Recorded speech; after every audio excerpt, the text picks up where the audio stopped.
మరోసారి మీ అందరికి కూడా వందనాలండి.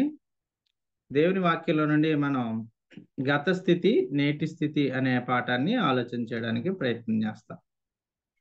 క్రైస్తవునికి 2 రకాలైన స్థితులుంటాయి. గత స్థితి, నేటి స్థితి అనే స్థితులు ఖచ్చితంగా ఒక క్రైస్తవునికి ఉంటాయి. యేసు ప్రభు మాట్లాడుతూ నూతన జన్మ ఎత్తిన వారే క్రైస్తవులు అని ఆయన తెలియజేశారు. యోహాను సువార్త మనందరికీ తెలిసినట్లు 3వ అధ్యాయంలో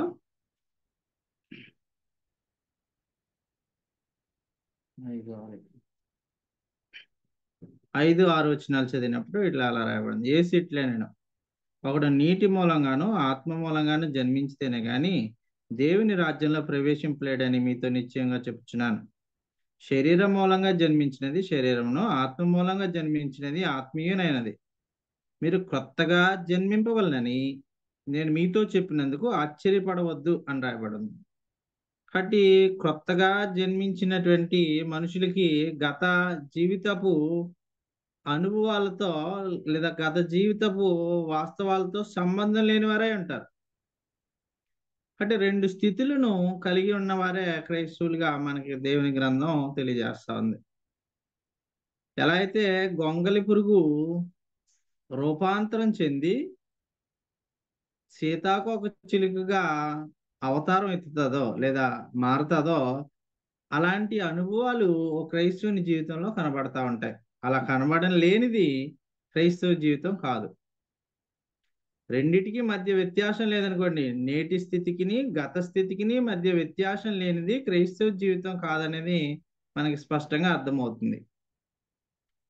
పాత స్థితిలో ఉన్నప్పుడు గొంగలి పురుగు చెట్లకు హాని చేసేది, చెట్లను తినేది, అలాగే వాటిని వృద్ధికి తోడ్పడకుండా వాటి నాశనానికి తోడ్పడేది. ఇప్పుడు దాని రూపం మార్చుకుంది, దాని స్వభావాన్ని కూడా మార్చుకుంది.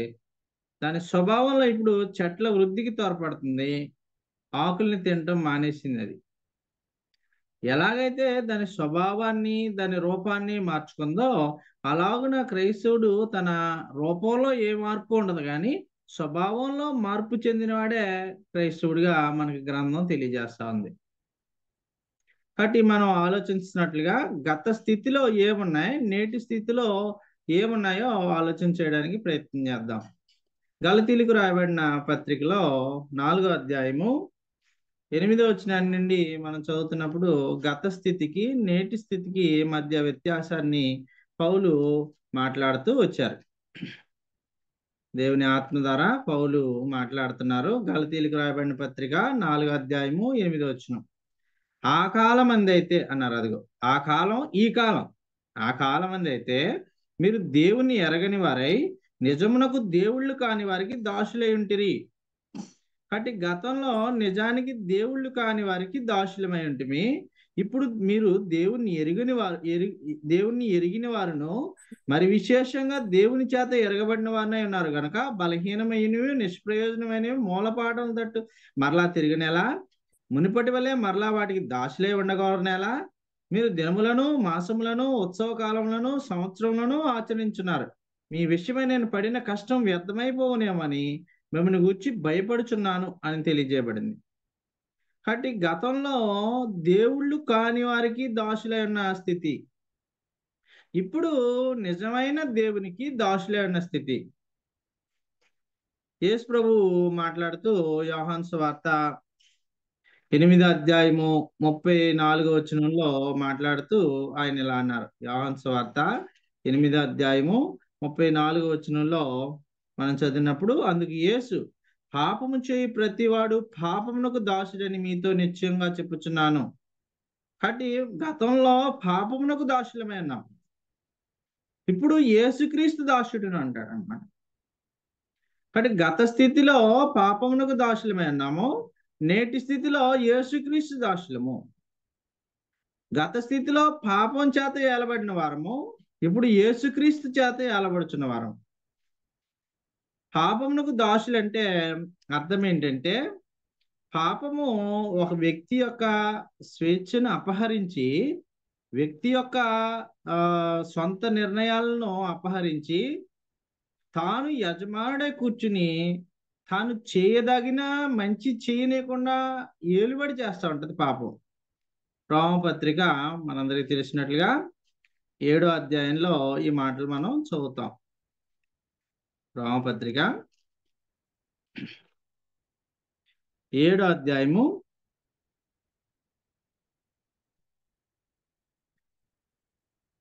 17వ వచనం నుంచి చదివితే ఇలా రాయబడింది. కావున ఇకను దాన్ని చేయనది నా యందు నివసించు పాపమే గాని నేను కాదు. నా యందు అనగా నా శరీరమందు మంచిదేది నివసింపదని ఎరుగుదును. మేలైనది చేయవలనని కోరిక నాకు కలుగుతున్నది గాని దాన్ని చేయుట నాకు కలుగట్లేదు. నేను చేయగోరు మేలు చేయక చేయగోరని కీడు చేయుచున్నాను.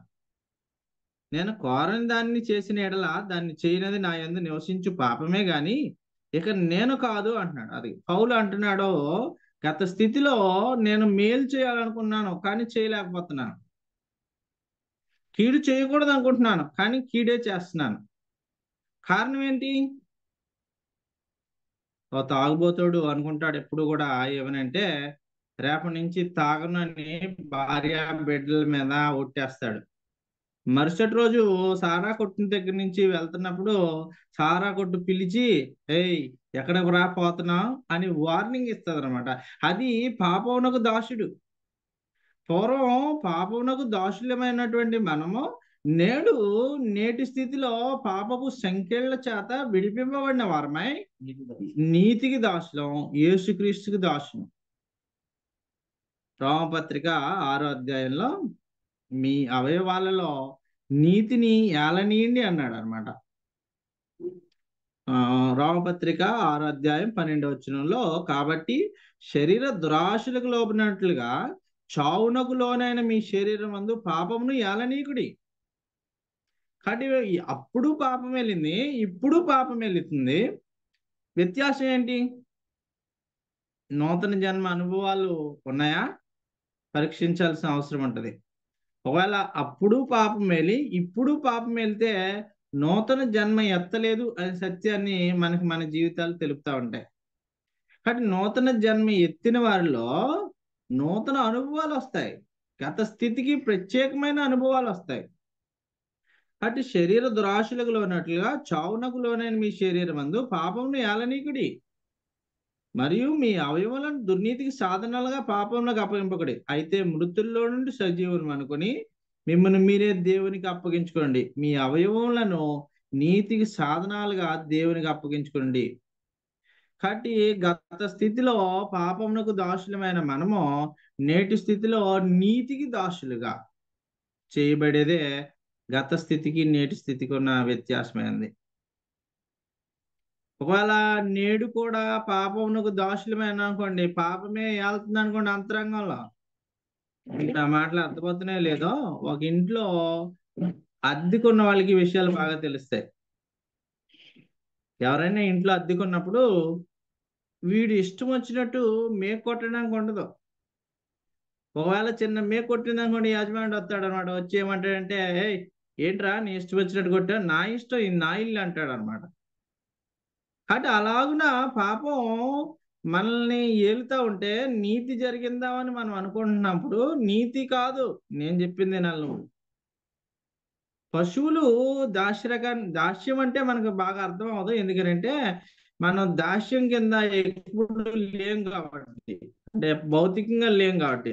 ఆత్మీయంగా మనం దాస్యం కింద ఉన్నప్పటికీ భౌతికంగా దాస్యం కింద ఉన్నప్పుడు వారికి ఆ విషయాలు ఇంకా బాగా అర్థమవుతాయి. ఎందుకంటే మీరు ఎడ్లని కానీ పశువులు కానీ ఆలోచన చేసినప్పుడు వాటికి విశ్రాంతి ఉండదు. 4 రోజులు పని చేశాను కదా, 3వ రోజున విశ్రాంతి తీసుకో అని యజమానుడు అనడం. అలాగున పాపం ఏం చేస్తుందంటే ఒక వ్యక్తి మీద పెత్తనం చేసి ఒక వ్యక్తిని అదుపులోకి తీసుకుని ఒక వ్యక్తిని తన ఇష్టం వచ్చినట్టు ఆడిస్తూ ఉంటది. అది గత స్థితి. ఇప్పుడు నేటి స్థితి ఏమైందంటే ఆ పాపాన్ని జయించబడి యేసుక్రీస్తు దాసుడయి నీతి చేత ఏలబడుతుండేది నేటి స్థితి. ఆ సంఖ్యలు తెంచబడ్డాయి. మరణ భయము పోయింది. హెబ్రీయులకు రాయబడిన పత్రిక 2వ అధ్యాయంలో మనందరికీ తెలిసినట్లుగా 2 అధ్యాయము 14-15 వచనాలు చదివినప్పుడు ఇలా రాయబడింది. కాబట్టి ఆ పిల్లలు రక్త మాంసములు గలవారైనందున ఆ ప్రకారమే మరణం యొక్క బలం గలవారిని, అనగా అపవాదిని మరణం ద్వారా నశింపజేయుటకు జీవిత కాలమంతయు మరణ భయము చేత దాస్యమునకు లోబడిన వారిని, అబ్బా, దాస్యానికి లోబడిన వారిని విడిపించుటకు ఆయన కూడా రక్త మాంసంలో పాలివాడాయను. కాబట్టి యేసుక్రీస్తు ప్రత్యక్షమైంది ఎందుకు? పాప బానిసత్వంలో ఉన్న బానిసలకు స్వతంత్రం ఇవ్వడానికి యేసుక్రీస్తు ప్రత్యక్షమయ్యాడు. కాబట్టి యేసుక్రీస్తు ప్రత్యక్షమైన కారణం ఏంటంటే, గత స్థితిలో పాపమునకు దాసులైన వారిని, అంతరంగంలో బానిసత్వం అనుభవిస్తున్న వారిని విడిపించి వాళ్ళని నీతికి దాసులుగా, స్వతంత్రులుగా చేయడానికి యేసుక్రీస్తు ప్రత్యక్షమయ్యారు. కాబట్టి క్రైస్తవుడికి అలాంటి అనుభవాలు ఉంటాయి. మనం రెండో పాయింట్ని ఆలోచన చేద్దాం. క్రైస్తవులకి ఇందాక మనం చదివినట్టు గలతీయులకు రాయబడిన పత్రికలో వాళ్ళు దేవుళ్ళు కాని వారికి పూర్వం దాసులై ఉన్నారు అన్నాడు. అంటే పూర్వం దేవుళ్ళు కాని వారికి దాసులై ఉన్నారు, నేడైతే నిజమైన దేవుని చేత ఎరగబడిన వారైనా ఉన్నారన్నాడు. దేవుళ్ళు కాని వారు ఎవరున్నారో గ్రంథంలో చూద్దాం. యోబు గ్రంథంలో 12 అధ్యాయము 6 వచనాన్ని మనం చదివినప్పుడు, యోబు గ్రంథం, నిజమునకు దేవుళ్ళు కాని దేవుళ్ళు కొందరు ఉన్నారు. 12 అధ్యాయము 6 వచనం.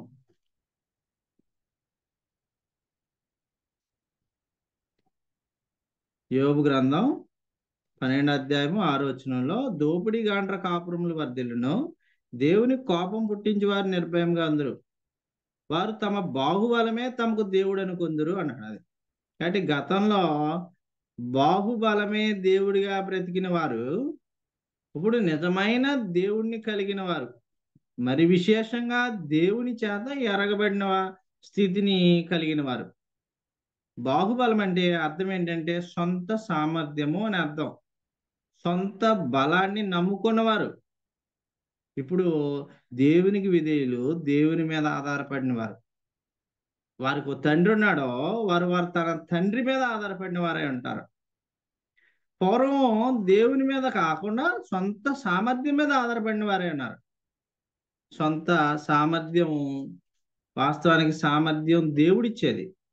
మొదటి దినవృత్తాంతముల గ్రంథం 29 అధ్యాయము, మొదటి దినవృత్తాంతముల గ్రంథం 29 అధ్యాయం 10 నుంచి మనం చదువుతున్నప్పుడు, దావీదు 72,000 కేజీల బంగారాన్ని కానుకగా సమర్పించి సామర్థ్యము దేవుడిచ్చేది అని తెలియజేస్తున్నాడు.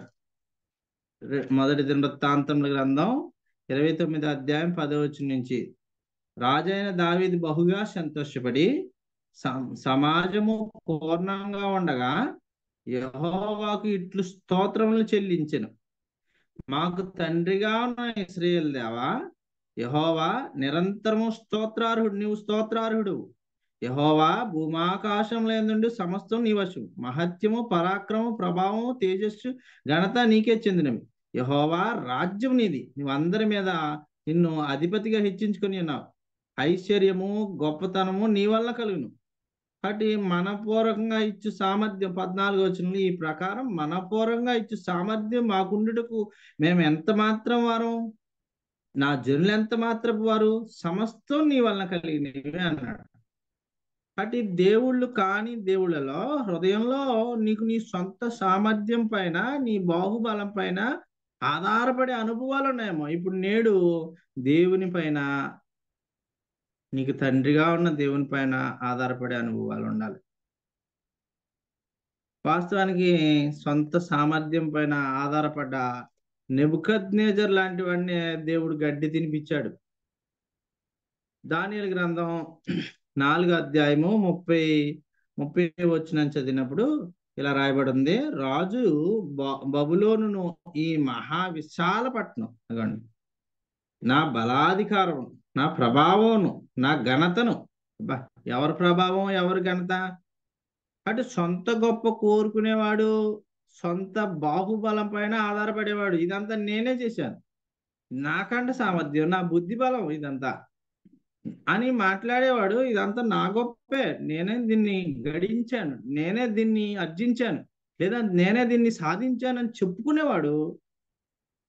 దేవుని మీద ఆధారపడినవాడు కాదు, బాహుబలం మీద ఆధారపడినవాడు. చదువుతున్నాము. ఆయన ఏమంటున్నాడంటే, ఈ మహా విశాల పట్టణంలో బలాధికారం నా ప్రభావమును కనుపరచుటకై, నా బలాధికారం అంటున్నాడు చూడండి. ఆయన మాటలు మీరు గమనించినట్లయితే, నా ప్రభావ ఘనత కనుపరచుటకై నా రాజధాని పట్టణాన్ని నేను కట్టించాను అన్నాడు. ఆయన హ్యాంగింగ్ గార్డెన్స్ కట్టించాడంటే అండి, వేలాడే ఉద్యానవనాలను కట్టించాడంట. అలాంటి అద్భుతమైన ఇంజనీరింగ్ డిజైన్ ని ఆ రాజధాని నగరంలో పెట్టేసి ఒక గొప్ప విశాలమైన పట్టణాన్ని కట్టించాడంట. నేను కాబట్టి ఇలా చేశాను అన్నాడు అనమాట. దేవుడు అంటున్నాడు, రే నువ్వెంతటి వాడురా, నీ రాజ్యం ఎంతటిది, నీ మానవుల పైన గొప్ప అధికారి దేవుడు అనే విషయం నీకు అర్థమైనట్లుగా నిన్ను తరిమేస్తారు అడవిలోకి అన్నాడు. 4వ అధ్యాయము 33వ వచనంలోనే ఇలా రాయబడి ఉంది, ఆ గడిలోనే అలాగున నెబుకద్నెజరుకు సంభవించెను. మానవుల నుండి అతన్ని తరిమిరి, అతడు పశువులే గడ్డి మేసెను. నెబుకద్నెజర్నే గడ్డి మేపితే నీ బలం ఎంతటిదే, నీ జ్ఞానం ఎంతటిదే, నీ అధికారం ఎంత. నెబుకద్నెజర్ని చూసి రాజ్యాలు వణికినాయి అంట. రాజులు సింహాసనం మీద నుంచి దిగి నమస్కారం చేశారంట నెబుకద్నెజర్ని చూసినప్పుడు. పాతాళంలో సైతం కలవరపడేటువంటి గొప్ప వ్యక్తి నెబుకద్నెజర్. అలాంటి నెబుకద్నెజర్ భూమిలో సగ భాగాన్ని పాలించినటువంటి నెబుకద్నెజర్కి దేవుడు బుద్ధి చెప్తున్నాడు, జాగ్రత్త, నీ సామర్థ్యం నా సామర్థ్యం ఎంతటిది. దేవుడు అంటున్నాడు, గడ్డి తిన్నాడంట. ఆకాశం మంచు అతని దేహమును తడపగా అతని తల వెంట్రుకలు పక్షిరాజు రెక్కల ఈకల వంటివి, అతని గోళ్ళు పక్షుల గోళ్ళు వంటివి. ఆయన అది రాజులు నెమలి ఈకలతో విష్ణు కర్రలు వేయించుకునేవారు. అంటే నా ఉద్దేశం ఏంటంటే, ఖరీదైన వసతుల్లో నివసించేవారు. వారి భోజనం వింతైన భోజనాలు వారికి ఉండేవి. వారి వసతులు వింతైన భోజనాలు, బంగారపు పళ్ళెలు, బంగారపు కంచాలు, బంగారపు మంచములు, రత్నాలు పొదిగిన సింహాసనాల మీద వైభవంతో జీవితాలు జీవించేవారు. ఇప్పుడు ఎవడు ఆహారం పెడతాడు అడవిలో? గడ్డి తిన్నాడంట. మొదటి రాజుల గ్రంథంలో 4వ అధ్యాయంలో రాజు యొక్క సహజమైన భోజనం ఇలాగున రాయబడి ఉంది. మొదటి రాజుల గ్రంథం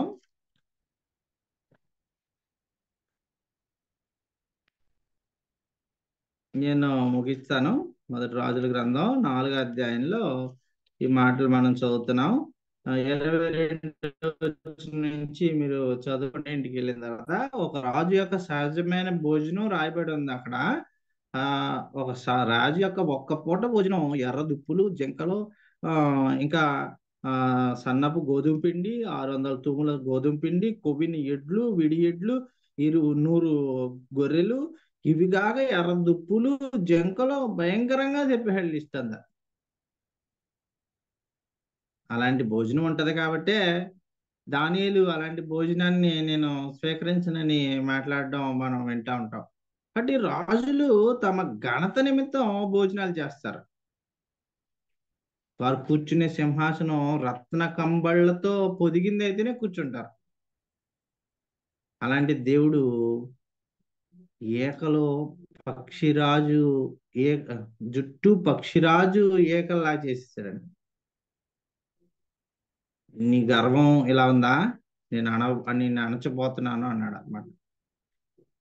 కాబట్టి ఒక క్రైస్తవునికి ఏముంటదంటే, గత స్థితిలో హృదయంలో బాహుబలాన్ని నమ్ముకునే స్థితి ఉంటే, ఇప్పుడు నేను కాదు నా తండ్రి ఉన్నాడు నాకు. నేను కాదు, నేను చేయగలను కాదు, నా తండ్రి సమస్తము చేయగలడు. నేను కాదు పోరాడేది, నా తండ్రి పోరాడగలడు అనే గొప్ప జీవిత అనుభవాలను గత స్థితికి నేటి స్థితికి కలిగి ఉంటారు. మళ్ళా వచ్చిన మనం గలతీయులకు రాయబడిన పత్రిక 4వ అధ్యాయము 8వ వచనం నుంచి మనం చదివినట్లయితే, అక్కడ మీరు గత స్థితిలో సంవత్సరములను, మాసములను, పారంపర్య ఆచారాలని ఆచరించారు. నేటి స్థితిలో అలాంటివి ఆచరించరు అన్నాడు అనమాట. నేను పడిన కష్టం వ్యర్థమైపోతుందేమో అన్నాడు. అంటే ఇంత చాలా మంది క్రైస్తవులు లేదా దేవుని పిల్లలమని చెప్పుకుంటూ కూడా గత స్థితిలో ఉన్నటువంటి పారంపర్య ఆచారాలను విడిచిపెట్టలేని వారిగా కనబడతా ఉంటారు. కొన్నిసార్లు నేను పెళ్ళిళ్ళకి వెళ్ళినప్పుడు ఒక ఆయన నిమ్మకాయ పట్టుకుని కత్తికి గుచ్చి కనబడ్డాడు. ఏంట్రా అంటే, "ఈ ఆచారం" అన్నాడు. అంటే గత స్థితి యొక్క ఆ పాత జ్ఞాపకాలని ఇంకా విడిచిపెట్టలేని అనుభవాలు వారికున్నట్లయితే అలాంటిది సరైనది కాదని మనం తెలియబడుతుంది. సమయం అయిపోయిందా బ్రదర్? ఓకే. కాబట్టి కొలసీలకు రాయబడిన పత్రిక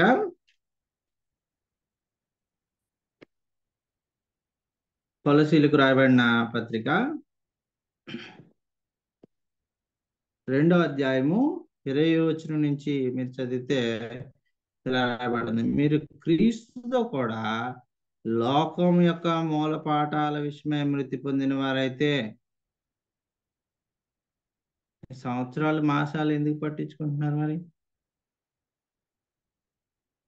లోకం యొక్క మూలపాఠాలను విడిచిపెట్టండి అని దేవుని వాక్యం చెప్తుంది. పౌలు అంటున్నాడు, మీరు మాసాలని సంవత్సరాలని ఆచరిస్తున్నారు, నేను పడిన కష్టం వ్యర్థమైపోతుంది అంటున్నాడు. కాబట్టి గత స్థితిలో మీరు అలాగనే చేసిన వారైతే పర్వాలేదు. నేటి స్థితిలో మీరు అలాంటి వాటి నుండి క్రీస్తుతో కూడా లోకం యొక్క మూలపాఠాల విషయంలో మృతి పొందాల్సిన అవసరం ఉంటుంది.